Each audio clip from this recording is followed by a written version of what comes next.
Let's join both palms together, developing a thought of surrenderness to the Almighty. Let us start the mantra. Vakratunda Mahakaya Suryakoti Samaprabha Nirvignam Guru Me Deva Nirvignam Guru Me Deva Sarvakaryeshu Sarvada Akhandamandalakaram Praptam Yena Characharam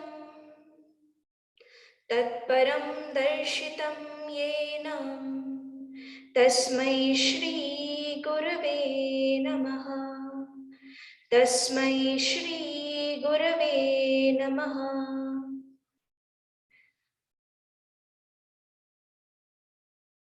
Rubbing both palms together. Let's place it over the eyes. And let's get ready to start the journey. Once again, Hare Krishna, everyone. Good morning and now good afternoon to each one present here. Okay, so before we start with anything, it's very important that we understand some basic guidelines that we have for this coaching, right? Mainly because हम ये कह रहे हैं कि as a family we are working together. So it's very important that we contribute very actively, है ना? तो जो भी आपको डाउट्स आएंगे आप मुझे पूछ सकते हैं, बट बिकॉज समय का थोड़ा सा प्रावधान रखना है, so it is mandatory that you give me your questions at the end, so I keep 10 minutes for you all to have a conversation. Also आपको लगता है कि मतलब उसी टाइम पे पूछना चाहिए तो आप मुझे मैसेज कर सकते हैं, ठीक है? और मेरा पूरा प्रयास रहेगा कि आपके क्वेश्चंस को मैं क्लियर कर पाऊँ in the session which we have, right? Secondly, without much ado, let me discuss certain agendas which we have. So as you all know, हम अपनी ये JRF की जर्नी स्टार्ट कर रहे हैं. इसमें इम्पॉर्टेंट क्राइटेरिया है कि आप के अंदर वही डेडिकेशन होना चाहिए जो हमारे अंदर है, right? You need to be passionate because it's a two-way traffic. We are providing you with the data, you have to absorb it. So it's very important that certain guidelines have to be taken into consideration. जैसे कि it's for the best experience, you can use a laptop or a computer, क्योंकि notes होंगे, आपको पढ़ाया जाएगा, screen पे आएंगे तो आप अच्छे से इसको एब्जॉर्ब कर पाएंगे. तो it's preferable you use a laptop और a computer. Secondly it's said that because हम बहुत आपको नोट्स भी देंगे और पढ़ाएंगे भी, तो हो सकता है कभी कभी कुछ चीजें छूट जाए. So no worries, but whatever you can understand, just make a note of it so that जब आप रिविजन करोगे उसको आप अच्छे से याद ले आके like you can recap it much easier, है ना? So take lots of notes, have a notepad handy every time you come in the class. Secondly, after the notes, then third point is be on time. Punctuality बहुत जरूरी है. जैसे आपको पता है हमने टाइमली स्टार्ट किया और योग में तो कहाँ भी गया है योगानुशासनम अथ योगानुशासनम. सो योग का अनुशासन हम पालन करेंगे ही, right? And do not miss any session. होता ये है ना, वी प्रोक्रेस्टिनेट, हमारी मानसिक नेचर है कि we tend to procrastinate, but we need to procrastinate that quality of procrastination. So don't miss any session. If internet goes off, जैसे कभी कभार हो सकता है, I use my broadband, but because I'm in the office, कभी कभार थोड़ा सा lag हो गया, तो don't worry, I'll get back quickly. You won't miss anything, and be patient during that time. Also, we have a Telegram group, not a Facebook group. Facebook group we had before, but now we suggest that for the quiz and all, we have got a Telegram group. उसका link हम आपको share करेंगे. You can join in that time. Okay? सो उसमें क्या होगा कि आप questions को जैसे ऑनलाइन क्विज के फॉर्म में अच्छे से सॉल्व कर पाएंगे. सो वो कॉम्पिटिटिवनेस का फीलिंग रहेगा through out. Yes, so get ready to be a part of a community that studies together. All right, classes आपको पता है Monday to Friday, टाइमिंग्स आपको दिए गए हैं 3 PM to 4 PM, 9 PM to 10 PM. All right, तो ये आप तो मतलब save the date, save the time, keep it noted and कुर्सी की पेटी बांध लीजिए. शुरू करते हैं हमारी UGC NET JRF की जर्नी को. So before I begin, it's important to understand that we need to give equal priority to both the papers, provided we are having a good understanding developed of that, right? For instance, अगर आपको लगता है कि paper 2 आपका अच्छा है, paper 1 पे focus करना है, it's up to you, but I would always suggest, क्योंकि होता ये है ना that paper pattern fluctuates in the case of paper 2, but in the case of paper 1 it is always said कि आपको fixed number of questions, जैसे 5 questions हर एक unit में आएंगे ही आएंगे, right? So it's important कि हम paper 1 को भी इतना ही importance दें, because we come from yoga background. हो सकता है that we have a good understanding of paper 2, but this is the time we sharpen that edge and make paper 1 our forte. Right, सो जी बिल्कुल आपको classes provide करी जाएंगी और content material जो important है वो भी प्रोवाइड किया जाएगा, और टेस्ट्स के माध्यम से हमें पता चलेगा कि आपकी तैयारी कैसी हो रही है. So be attentive, active and passionate for the study. Right, so paper 1 बहुत इम्पोर्टेंट.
ऑलराइट जी, ठीक है.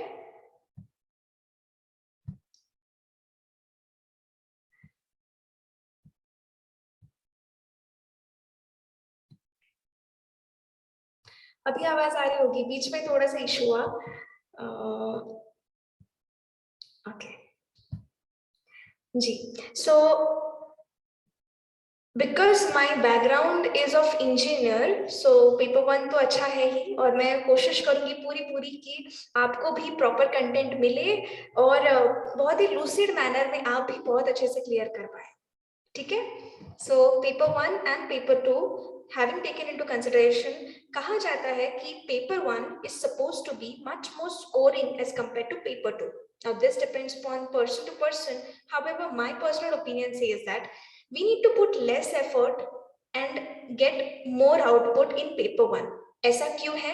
अगर हमें बेसिक फंडामेंटल्स पता चले, बेसिक फंडे पता चले, तो हम उसको क्लियर कर सकते हैं। तो आपका ये दायित्व है कि आप अपने नोट पैड में कुछ कुछ चीजें जो हम समझते हैं over the experience of the teachers, whatever they would be telling you, you have to keep them noted.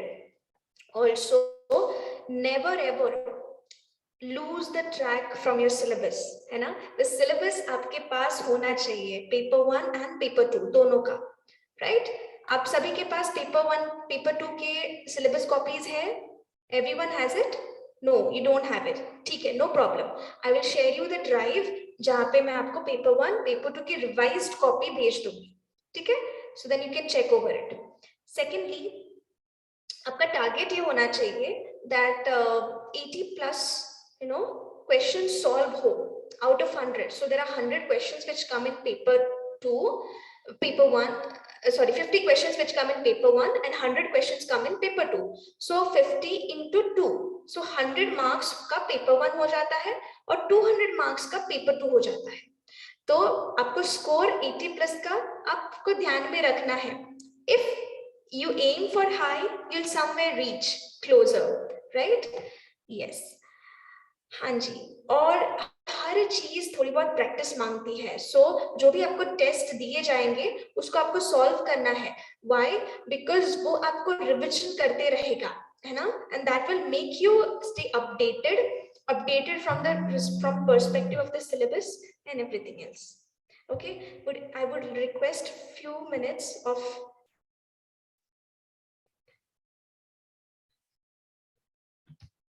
yes, ठीक है, done. Then we have NET paper 1 course जिसमें teaching aptitude, research aptitude, reading comprehension, then communication, reasoning, logical reasoning, data interpretation, information communication technology, people and environment, higher education system, ये सभी units आएंगे, ठीक है? तो हम एक एक करके जाएंगे, बट जो कि मेरा सबसे इम्पोर्टेंट एंड सबसे फेवरेट टॉपिक है, रिसर्च से शुरुआत करते हैं, okay? And then after research gets over will move to teaching aptitude, जहाँ पे आपको शोभा जी पढ़ाएंगी teaching methods and all the terminologies with that, ठीक है? सो शुरुआत करते हैं रिसर्च एप्टीट्यूड, शोध अभिक्षमता, okay? Ji, when we talk about research, patents, copyrights, all इन सभी में आपको क्या लगता है कौन सी कंट्री विन करती है? Which country has got the highest patents? Any idea? Any guesses? Which country has got the highest patents? USA, very rightly said. USA has got the highest patents, after which then we have got China, then South Korea, Japan, and then we come to India. So it's very important that we gear up ourselves to make more better innovations. कहाँ जाता है? Like for example, today we had got this IPR meeting from UGC. Okay, तो उनमें उन्होंने discuss किया था कुछ चीजें regarding IPR and intellectual property rights, and they came up with that point कि majority of the participants who actually make these innovations in USA are done by Indians. Okay, so innovations done by Indians, they are protected by foreigners USA, and royalty फिर किसको मतलब उसके charges किसको पे करने पड़ते हैं? Indians, right? So this all boils down to the point saying us that we need to understand what is all this research all about. शुरुआत हुई थी छोटी सी पॉइंट से, जैसे आपको एक जिक्र करती हूँ। मैं एक बार मेरे स्टूडेंट के पास गई, हनीशा जी के पास। हनीशा जी को मैंने ऐसे पूछा, हम बातें कर रहे थे, डिस्कस कर रहे थे कि आग का इनोवेशन कहाँ कैसे हुआ। Like we all know, as an evolution of human, we started with basic things. हमने दो पत्थर को रगड़ा और आग जलाने का आविष्कार हुआ, राइट? सो इस सभी में क्या चीजें सामने आई? सबसे इंपॉर्टेंट नेसेसिटी है ना, जरूरत ही कोई भी किसी भी आविष्कार की जननी है.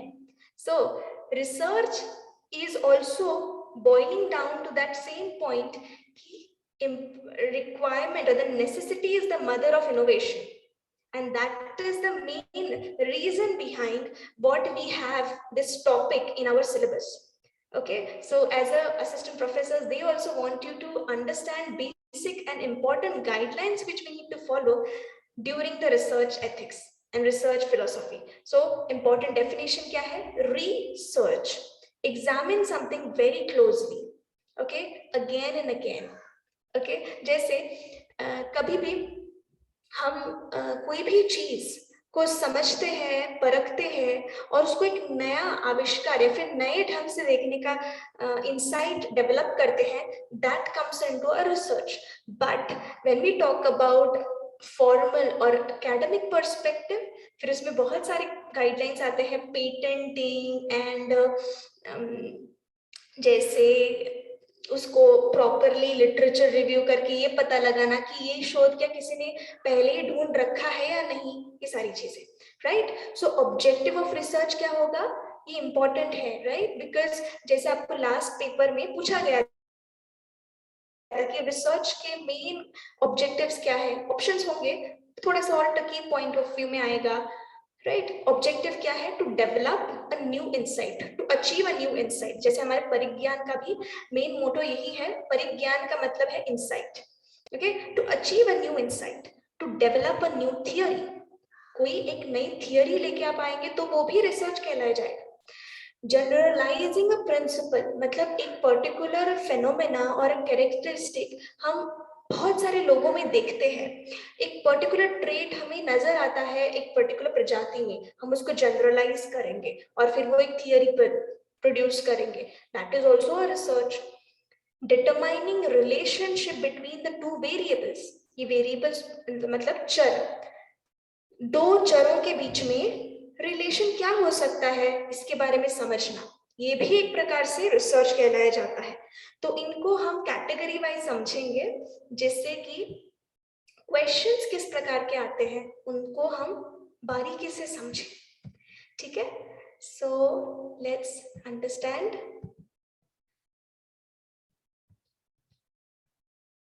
According to Kerlinger, it is said research is a process of inquiry and investigation, systematic and methodological, और increases the knowledge. मतलब यहाँ पे हमारी जो रिसर्च की प्रक्रिया होने वाली है, ये हमें एक शोध या फिर इंक्वायरी, इन्वेस्टिगेशन की तरफ ले जाती है. It's a process.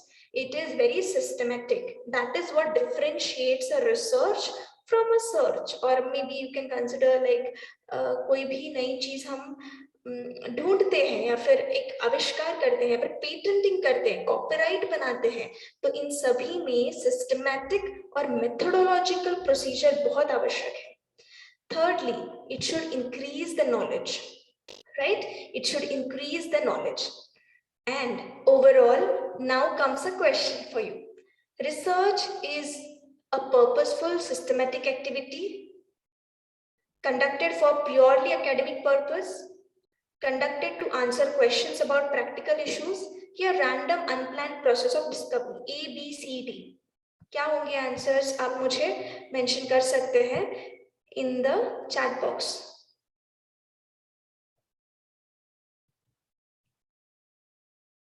It is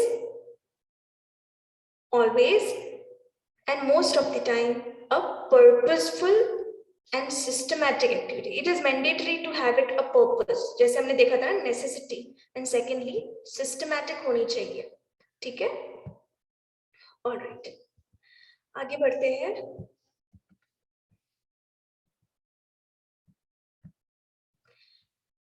तो जब हम बात करते हैं रिसर्च के प्रोसेस की, क्वेश्चन पेपर आप अगर देखोगे तो पता चलेगा कि रिसर्च प्रोसेस को सिस्टम मतलब स्टेप बाय स्टेप आपको लिखना होता है.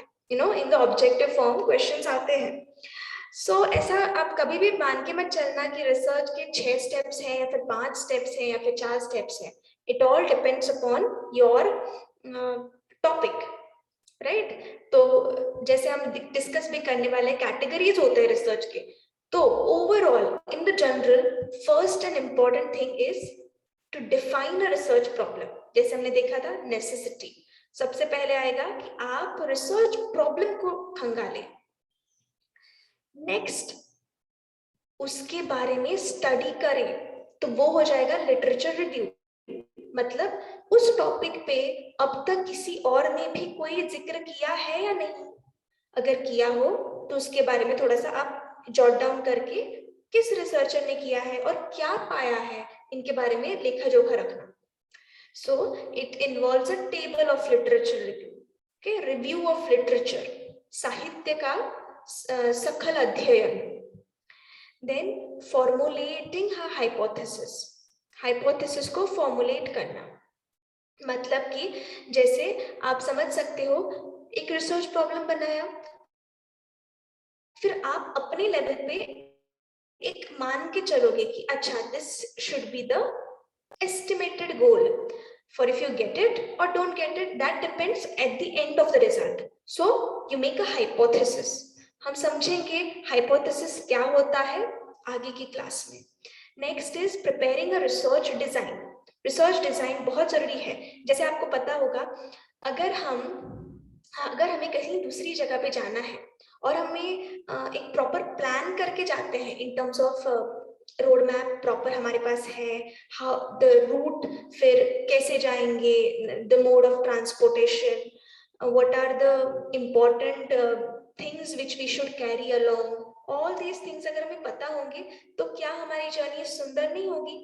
It will be very beautiful, right? So that's what comes here, the need to prepare a research design. So research design is a framework of research. Research design is a framework of research. So it helps to make us an understanding कि where are we leading to. Okay? तो कम समय में ज्यादा अच्छे से आपको output मिलेगा. Fifth point is data collection. आप एक पर्टिकुलर टॉपिक के प्रोसेस में आगे बढ़े हो, फिर हमें उस टॉपिक से रिलेटेड डेटा कलेक्ट करना पड़ेगा. So that is the data collection part. After which we have got data analysis.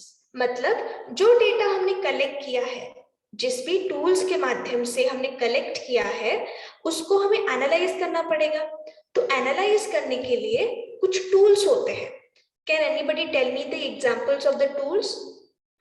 Like जैसे अगर मान लीजिए डेटा कलेक्शन, तो डेटा कलेक्शन के क्या क्या टूल्स हो सकते हैं? Anybody in the chat box you can just tell me. I will explain you step by step, but just अभी अगर किसी को पता हो तो what can be the tools of data collection?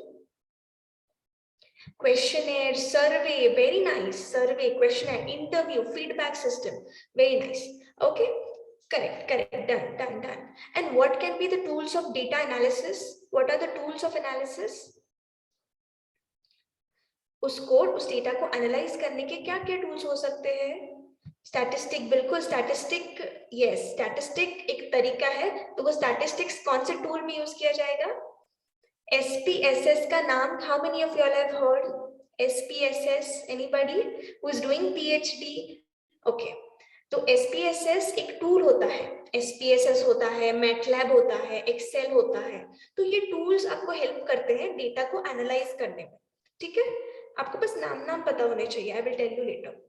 Then after you analyze the data, after that interpret the data. Okay, it is important to interpret the data. मतलब आपने क्या समझा उससे? जैसे आपको क्वेश्चनर से डेटा मिला, आपने उसको टूल में डाला, SPSS में डाला, उसके बाद एक टेबल बना या फिर हिस्टोग्राम बना, पाई चार्ट बना, तो उससे इन्फ्रेंस क्या आया?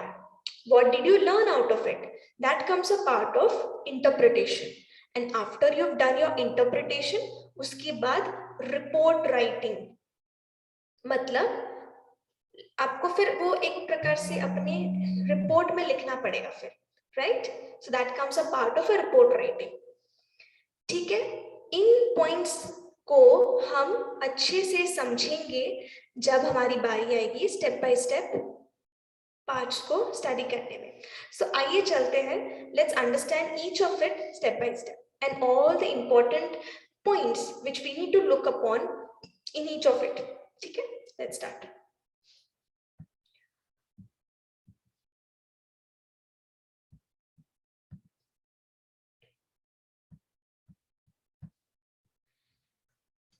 जी, तो जैसे मैंने बताया था आपको कि रिसर्च एक प्रोसेस है, एक सिस्टमैटिक एंड पर्पसफुल प्रोसेस है, जिसमें डिफाइन होगा पहले क्वेश्चन, फिर लिटरेचर रिव्यू, फिर हाइपोथेसिस, रिसर्च का डिजाइन, ये डेटा कलेक्ट, एनालाइज, जो अभी मैंने बताया था ना, एनालाइज एंड देन इंटरप्रेट, उसी को मैंने अभी टैबुलर फॉर्म में दिया है। Now can you guess what is this? Okay, you might have read it is a feedback system. Feedback system क्यों होगा? दैट इज बिकॉज अगर बीच में हमें डेटा जो हम प्रॉपर नहीं आया है, या फिर if you want some revision, तो आप फीडबैक दोगे तो वो फिर से स्टार्ट करेगा। मतलब एक प्रकार से यू आर टेलिंग, जैसे हमारे क्लासेस कैसे चल रहे हैं इसका हम फीडबैक लेंगे आपसे, so we'll come to know where we need to more brush upon, where we need to improvise more upon. ठीक है, so that's important. So start करते हैं रिसर्च प्रॉब्लम से। When we talk about step 1, it is the point which is very very important. जैसे अगर anybody who is doing PhD currently, researchers हैं क्या यहाँ पे? Researchers who are doing PhD and preparing for NET, something like that. Anybody here? Okay. So बहुत बार ऐसा होता है ना? Yes. So there are many a times it's very important that we choose a proper topic. और आप अगर किसी PhD से मिलोगे तो पता चलेगा कि whenever there is this interview and presentation, उस दौरान आपकी इस टॉपिक को बहुत ही आगे पीछे बहुत ही खंगाल के जो रिसर्चर्स या फिर जो टीचर्स या फिर गाइड्स होते हैं ना, उसको आपसे वेरीफाई कराते हैं। So they want to know your novelty. Okay, so they want to know your novelty. That is very important. मतलब क्या नया है, what is something new in your topic, right? So this is one thing.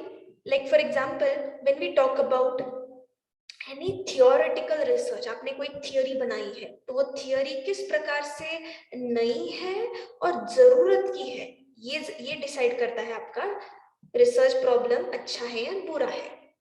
Secondly, relationship between the variables, जैसे दो variables independent और dependent variable को हम लेंगे और उन दोनों के बीच में रिलेशन को हम रिसर्च करेंगे।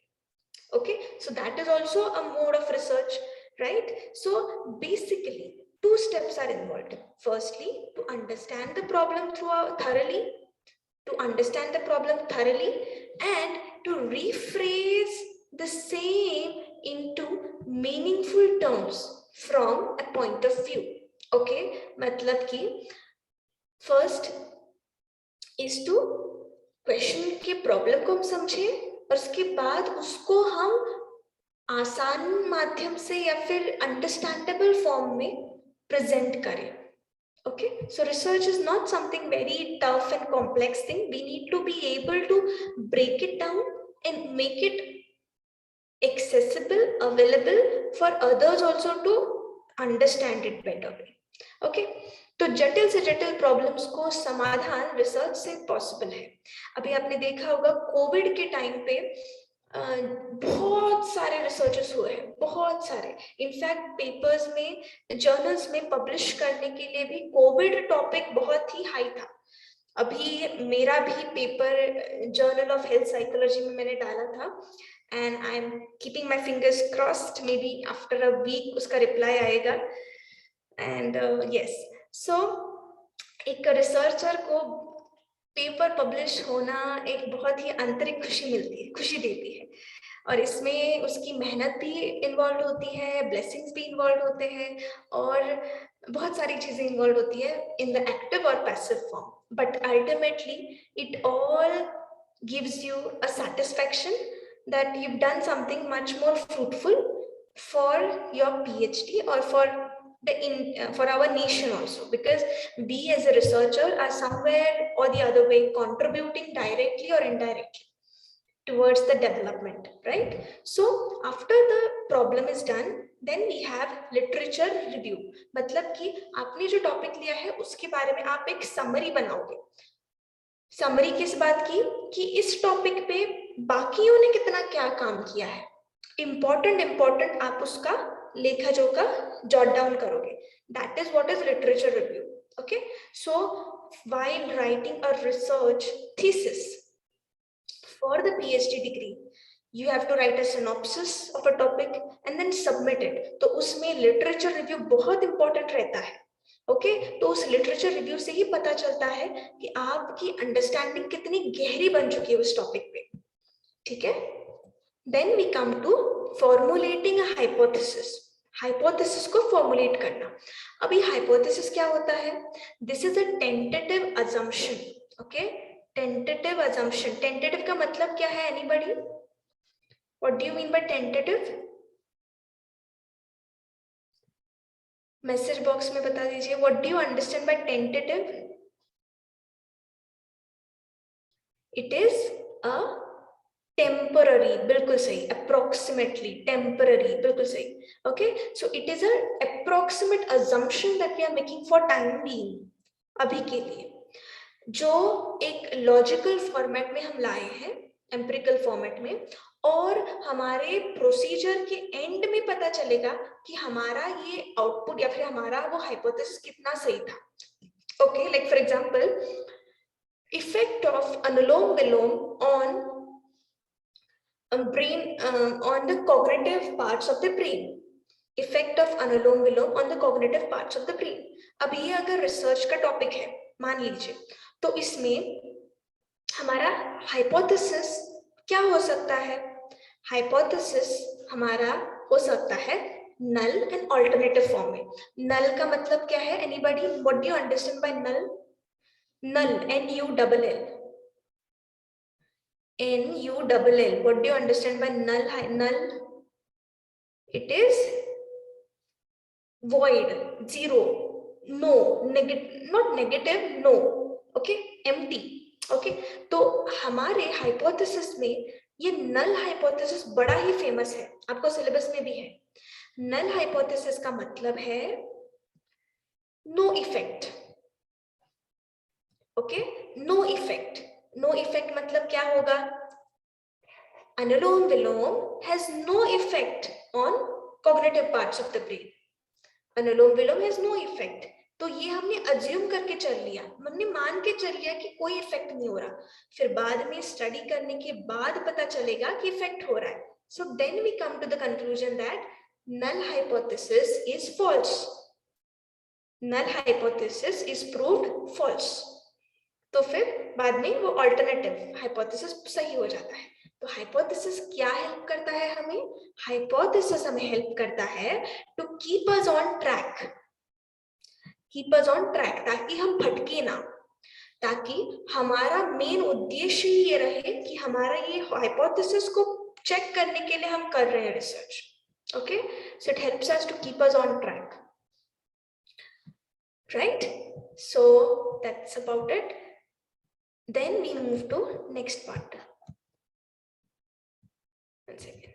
Yes, preparing a research design. अब बात करें रिसर्च डिजाइन की, तो मोस्ट ऑफ द टाइम ये हमें पता होना चाहिए कि अगर हम रिसर्च कर रहे हैं तो उसका कोई ना कोई तो एक प्रोसीजर होगा, राइट? और उस प्रोसीजर को ही हम डिजाइन कहते हैं, रिसर्च डिजाइन कहते हैं. ठीक है, तो इस रिसर्च डिजाइन के बहुत सारे टाइप्स हैं जो हम पढ़ेंगे, जो आपके सिलेबस में भी है और जो आपको इम्पोर्टेंट भी है. ठीक है, so let's understand this in detail. उससे पहले डेटा कलेक्शन के बारे में बात करते हैं कि when we talk about collecting the data, जैसे अभी थोड़े टाइम पहले मुझे मैसेजेस आए थे regarding survey, questionnaire, then you get the data from the interview. All of it requires that you need to either observe, you need to collect the questionnaires, you need to make it a survey form, तो इन सभी का main मकसद क्या है कि data को collect करना, उसके बाद फिर प्रोसीजर आएगा कि उसको एनालाइज करें, जिसके लिए हम फिर टूल्स यूज करेंगे। And then we have got that tabulation form, किसी ने बताया था ना टेबल्स फॉर्म करना, तो टैबुलेटिंग, कोडिंग, एडिटिंग, ये सारे पार्ट्स आएंगे, ठीक है। देन कम्स द इंटरप्रिटेशन, आपने क्या समझा उस रिसर्च में, and report writing. Report writing में आप उस whatever you've understood, whatever inference you've obtained, whatever meaningful conclusion that you've obtained, you are writing it up completely. तो सबसे पहले हमें अपने after having understood these things, we need to look upon making, every time we need to keep updating our abstract. How many of you all have heard there is something called as abstract in the paper? Yes, research paper में एक abstract होता है। Abstract हमें क्या बताता है, जैसे बहुत बार होता है ना कि आप एक जर्नल्स देखोगे,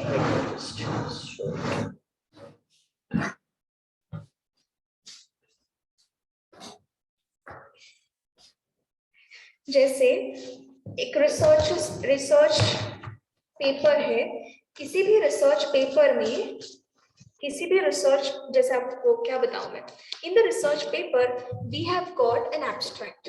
एब्स्ट्रैक्ट एक छोटा फॉर्म होता है, बड़े से इतना अपने बहुत सारा टाइम लेके कोई रिसर्च किया, किसी भी नए पार्टिसिपेंट को वो इतना टाइम नहीं होगा या फिर इतना समय नहीं होगा कि आपके 40 पेजेस को वो पढ़े। सो एक शॉर्ट फॉर्म में, समरी फॉर्म में वो पढ़ता है, which is not more than 100 pages, 100 lines, 100 words, which is not more than 300 words और 100 वर्ड्स, तो एक सार के फॉर्म में। तो every time we do the research, we need to make sure that थोड़ा थोड़ा करके हम एब्स्ट्रैक्ट को अपडेट करते जा रहे हैं, है ना। सो इससे क्या होगा कि हम बेसिक को अपने, मतलब जो रिसर्चर है उसको हम एक कंसाइज फॉर्म में अपने पॉइंट्स को पुट फोर्थ कर पाए। सो रिसर्च कैरेक्टरिस्टिक्स क्या होते हैं, बहुत इंपॉर्टेंट है कि हम जो भी रिसर्च कर रहे हैं वो ऑब्जेक्टिव हो। ऑब्जेक्टिव माने without any bias. Research should be without any bias. Bias का मतलब क्या है, भेदभाव। तो किसी भी भेदभाव के परे होना चाहिए रिसर्च। एंड जो बाकी के कैरेक्टरिस्टिक्स हैं जैसे कि रिलायबिलिटी, वैलिडिटी, ये उसी के अंदर आते हैं। ओके, तो रिलायबिलिटी का मतलब क्या है, रिलायबिलिटी माने जैसे एक पैरागॉन की चप्पल है, तो पैरागॉन की चप्पल और कोई लोकल चप्पल, इन चप्पल में फर्क ये होता है कि कोई बहुत ही खिस्ते, मतलब आप बहुत बार यूज करोगे फिर भी वो स्ट्रॉन्ग रहेगी, और दूसरी होगी कि आप यूज करोगे और फिर थोड़े टाइम बाद वो खराब हो जाएगी, right. So that's what is being consistent, मतलब एक आपको प्रॉपर वही रिजल्ट दे, अच्छा रिजल्ट दे। रिसर्च की फ्रेटर्निटी में ऐसा होता है कि आप एक कोई भी एक टूल यूज कर रहे हो, जैसे एक मान लीजिए वेइंग मशीन, ओके, और वेइंग मशीन में आप अपने आप उस पे खड़े हो गए वेइंग मशीन पे, okay, and then you measure their weight. If it comes as 40 for once, एक बार एक रीडिंग में 40 आया, दूसरी बार आप थोड़े टाइम बाद फिर से चढ़े, मतलब आफ्टर 5 मिनट्स आप फिर से चढ़े, फिर से आपको वही 40 आना चाहिए वेट, तब वो रिलायबल कहलाया जाएगा। ध्यान से सुनना, तब वो रिलायबल कहलाया जाएगा। It should give consistent results. Clear है? It should give consistent results. Next आती है validity. What do you mean by validity? Validity in the research stands for accuracy of the instruments. आपने सुना होगा। So जैसे अगर मैं उसी एग्जाम्पल की बात करूं वेइंग मशीन की, तो वेइंग मशीन में जब हम अपने आप को वेट चेक करते हैं, उस दौरान अगर हमारा उस वेइंग मशीन में कोई एरर है, जैसे मेन नोक तो 0 पे होनी चाहिए, बट अगर वो थोड़ी सी आगे है, थोड़ी सी पीछे है ऑलरेडी, तो हमारा वेट क्या वो सही आएगा? Would it come right? No, it would not come right. So that is invalid, है ना? So validity stands for accuracy and our research should be at most जितना हम कोशिश करें उतना accurate होना चाहिए. It's very important that it becomes accurate. ठीक है? उसके बाद next आता है हमारा point. Just a minute.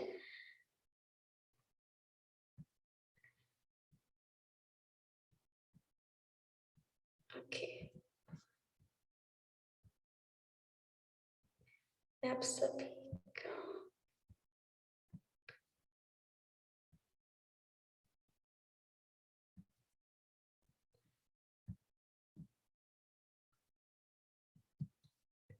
yes. Then comes the next part, which is a little more extra information about reliability. जो मैंने अभी आपको बताया वही चीज यहाँ पे मैंने मेंशन की है.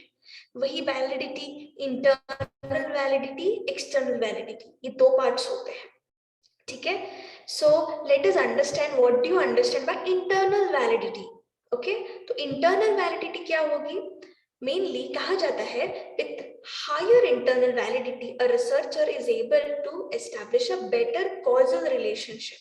Now what do you mean by causal relationship? Causal relationship का मतलब है कि जैसे अगर एक वेरिएबल है और उसका इफेक्ट हम दूसरे वेरिएबल पे चेक कर रहे हैं तो कॉज एंड इफेक्ट रिलेशनशिप हो गया, है ना? दो वेरिएबल्स के बीच में कॉज एंड इफेक्ट रिलेशनशिप हम देख रहे हैं. तो अगर उस टूल की हाई वैलिडिटी है तो ये हमें बहुत हेल्प करेगा एक अच्छा रिलेशनशिप स्थापित करने में. सेकेंडली, अगर जैसे अभी एग्जाम्पल की बात करें तो लैब्स में जो एक्सपेरिमेंट्स हुए होते हैं, जैसे इस चीज का इफेक्ट दूसरे पे, like for example effect of an acidic solution on the litmus paper. Effect of acidic solution on litmus paper, if cause and effect मतलब वो एक प्रकार से उसकी एसिडिक प्रॉपर्टी के कारण लिटमस का कलर चेंज हो जाएगा, right? Show cause and effect. तो बहुत बार जो लैब्स के एक्सपेरिमेंट्स होते हैं ना उसमें इंटरनल वैलिडिटी चेक की जाती है. Secondly, we have got external validity. It means that external factors which can affect the study should be controlled. मतलब बहुत बार होता है कि हमारे अंदर के internal factors. ओके, मेरी आवाज सही आ रही है ना? My voice is Audible, right? ठीक है. मैं बात कर रही थी एक्सटर्नल वैलिडिटी.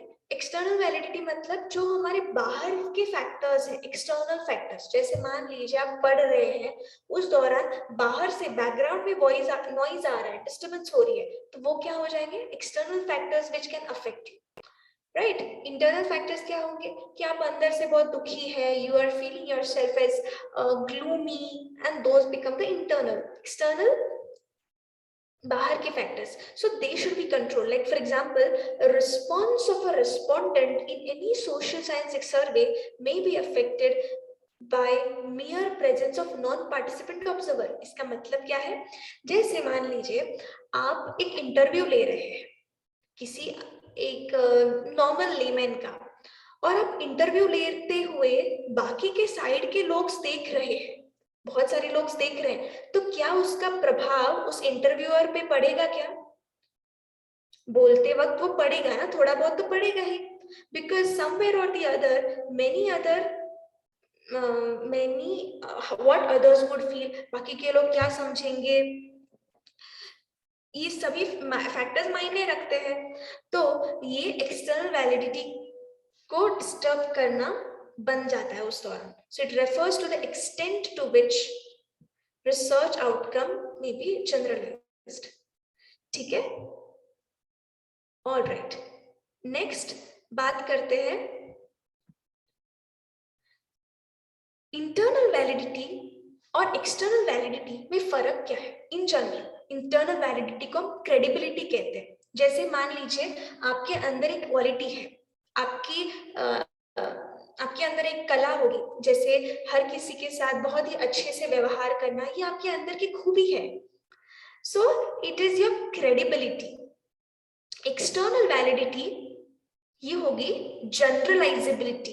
इनको हम बेसिक पॉइंट्स में अभी समझ रहे हैं, बिकॉज उसके ज्यादा अगर हम पढ़ेंगे then that would be out of scope, right?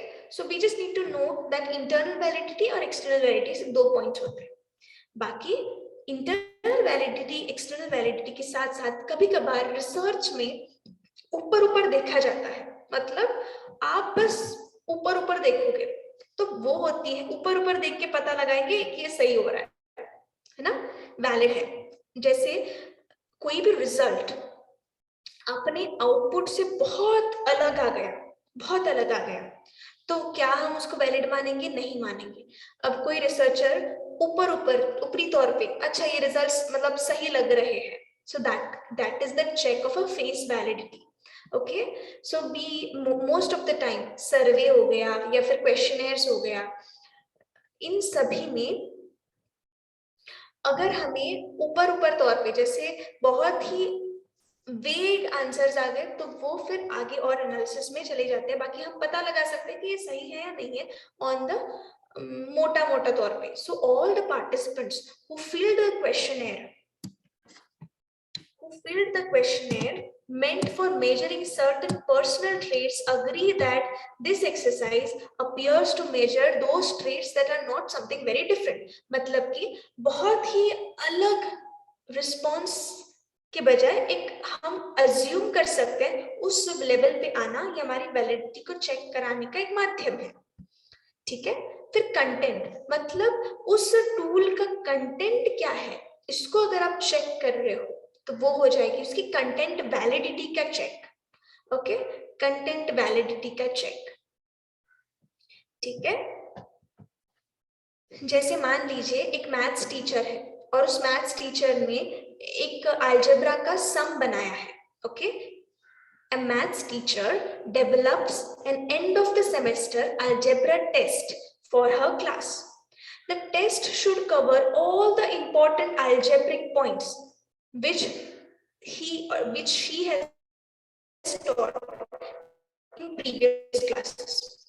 So इसमें कुछ अलजेब्रा के मेन टॉपिक्स लेफ्ट आउट हो सकते हैं. जैसे मान लीजिए आपको आपके 10वीं में इंटीग्रल्स पढ़ाए थे, पॉलिनोमियल्स पढ़ाए थे, क्वाड्रेटिक इक्वेशंस पढ़ाए थे, और उस एट द एंड आपको एक टेस्ट दिया गया और उनमें से डेरिवेटिव्स या फिर ट्रिग्नोमियल्स नहीं आया, तो क्या ये सही टेस्ट होगा? नो, बिकॉज उसने उस ट्रिग्नोमेट्रिक का चेक ही नहीं किया, ट्रिग्नोमेट्री के स्किल्स का हमारे स्किल्स का चेक ही नहीं हुआ. सो many a times it is checked on the content basis also. So the ideal question paper should be consisting of all the important topics which are there, all the topics which were discussed previously, है ना? So that is about it. Relevant parts of the subject should be covered in the test, and that is what you're checking in the content validity. Criterion validity क्या होगी कि आपने एक सोचा है, अच्छा I want to check this thing, like do the results correspond to a different test of the same thing? We seek to answer this question. Like for example, आपको एक प्रेडिक्शन करनी है और उसके लिए आपने क्राइटेरियन सेट किया है, उस बेस पे आप एक टूल को चेक कर रहे हो, उसकी वैलिडिटी को चेक कर रहे हो, that would be the criterion validity. ठीक है. जैसे मान लीजिए एक यूनिवर्सिटी प्रोफेसर है. Okay, he creates a test to measure the English writing skills of the student. Okay, so to assess, to check how well the test really does on the students, what he would do, पहले तो सबको test कराया गया, फिर बाद में that teacher will compare the outcomes of this test with the outcomes of a similar test that the same group of students have answered previously. Like for example, उस test मतलब वो टेस्ट कितना सही मायने में उन बच्चों की इंग्लिश की कैपेबिलिटी को चेक किया है, ये चेक करने के लिए हम ऐसा एक सिमिलर ऑलरेडी बना बनाया टेस्ट बच्चों को कराएंगे, जिससे कि पता चले कि ये जो टेस्ट नया बनाया है, हमने जो दिया है, क्या वो सही मायने में सभी पैमानों को पार कर रहा है भी या नहीं। ठीक है, so that is about the criterion validity. Okay, so if there is a high correlation, it gives a good indication. मतलब अगर उसमें बहुत ज्यादा correlation है, आपको लगता है कि टेस्ट सिमिलर है या फिर बहुत अच्छा गुड कोरिलेशन आया, पॉजिटिव कोरिलेशन आया, इसका मतलब है कि वो टेस्ट आपका सही अच्छा बना है. It is standing positive on the criterion validity. फिर आता है कंस्ट्रक्ट वैलिडिटी. कंस्ट्रक्ट वैलिडिटी मतलब कि हमारे अंदर जो एक कंस्ट्रक्ट्स बने हैं, जैसे मान लीजिए एक पर्टिकुलर टूल, आप एक पर्टिकुलर टेस्ट मेजर कर रहे हो, टेस्ट चेक कर रहे हो, तो उसका कोई मेन कंसेप्ट होगा, राइट. उस कंसेप्ट को चेक करने के लिए कंस्ट्रक्ट वैलिडिटी यूज हो जाती है. ठीक है, जैसे level of education and income convergence. मतलब अगर किसी इंसान की एजुकेशन का लेवल बहुत मतलब बहुत हाई है, तो क्या ये श्योर शॉर्ट गारंटी है कि उसका इनकम भी हाई होगा. कोरिलेशन. ओके, तो यहाँ पे this will indicate how similar the constructs are, the two constructs are, and how opposite they are. Okay, this is about it. So ये सभी पॉइंट्स आपको थोड़े बहुत पता होने चाहिए बेसिक फॉर्म में. अब बात करते हैं हमारे जनरलाइज्ड पॉइंट्स की. Important research terms, like for example आपने ये सुना होगा ज्ञान मीमांसा. How many of you all have heard about it? ज्ञान मीमांसा पता है ना. इसी ज्ञान मीमांसा को हम एपिस्टेमोलॉजी कहते हैं. ठीक है, इसी ज्ञान मीमांसा को हम एपिस्टेमोलॉजी कहते हैं. फिर आपने सुना होगा रैशनलिज्म, है ना. Rationalism, what is rationalism? जैसे आपने ये तो डेफिनेटली सुना होगा, you should, every person should be rational, है ना.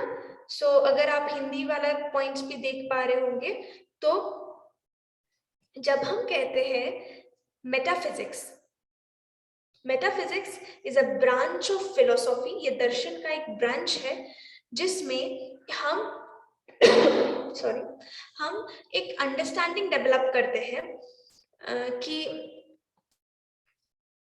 किसी भी तत्व के बारे में, ये तत्व का मेन इंपॉर्टेंस क्या है, ये कैसे प्राप्त हुआ, या फिर अगर हम बात करें अस्तित्व, हमारा समय, हमारा स्वरूप की खोज, ये सभी तत्व मीमांसा में आते हैं. ठीक है, सो ज्ञान मीमांसा, तत्व मीमांसा is metaphysics, ज्ञान मीमांसा is epistemology, and overall when we talk about rationalism, it says that most of the time when we talk about तर्कवाद, मतलब having a debate over righteousness, तर्क मस्तिष्क से रिलेटेड, तो माना गया है कि मस्तिष्क का, हमारा ब्रेन का हमारी सेंस ऑर्गन्स पे कंट्रोल है ना. तो यहाँ पे तर्क पहले आता है. तर्क अनुभव से पहले आता है, और यही हमारे पॉइंट का मेन उद्देश्य है रैशनलिज्म में, कि सबसे पहले we tend to believe that logic and reason are the foremost needed aspects to acquire knowledge. आपके अंदर अगर आप सही से उसको जस्टिफाई नहीं कर पा रहे हो, तो उस ज्ञान का भी कोई मतलब नहीं है. So we need to be rational. Okay, then comes empiricism. Empiricism तर्कवाद के जस्ट अपोजिट है. एम्पिरिसिज्म मानता है अनुभववाद. ये कहता है कि पहले हम अनुभव करेंगे फिर बताएंगे. So it claims that sensual experiences is the ultimate starting point for all of our knowledge.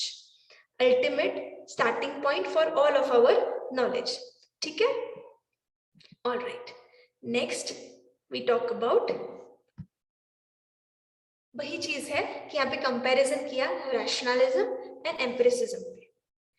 Alright, सो अभी मैं आपके लिए पॉइंट्स यहीं पे कवर अप कर रही हूँ because I want you to discuss. अगर आपको कोई भी स्पेसिफिक पॉइंट्स को लाइक क्लैरिफाई करना है मानो, या फिर पॉइंट्स डिस्कस करने हैं, आप मुझे अभी पूछ सकते हो स्क्रीन पे मैसेज बॉक्स में. I will try to verify it, है ना? Alright, you can give it to me on the chat box and I will try to solve it and share it to you in the coming class. Otherwise, we can now have the Shanti Path. Acha, हाँ, another thing, please do not forget to join the evening class जिसमें आपको paper 2 पढ़ाएंगे ज्ञान sir, and they would be explaining to you in the lucid manner how to navigate to the procedure to the process of paper 2. And बहुत ही सुंदर कक्षा होती है उनकी हमेशा ही. सो क्लास में आइएगा. तब तक के लिए अभी शांति पाठ कर लेते हैं. Let us join both palms together. ओ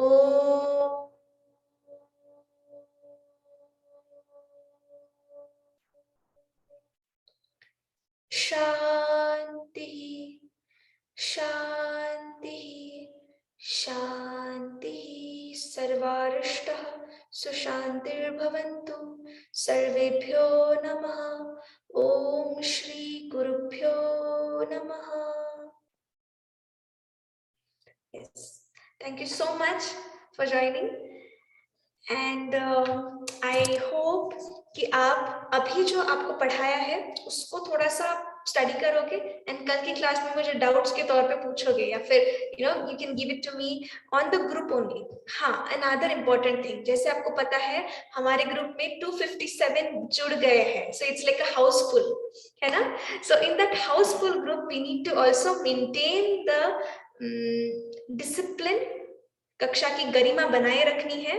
सो ये बहुत जरूरी है कि आप अपने टॉपिक से रिलेटेड क्वेश्चंस पूछें और अनवांटेड मैसेजेस जैसे फॉरवर्ड्स होंगे उसको अवॉइड करें.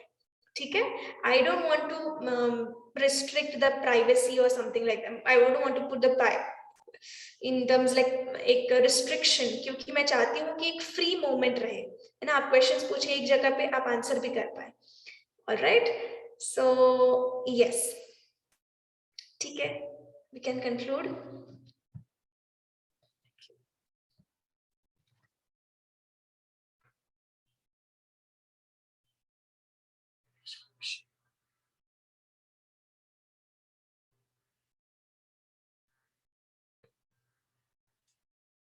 Hare Krishna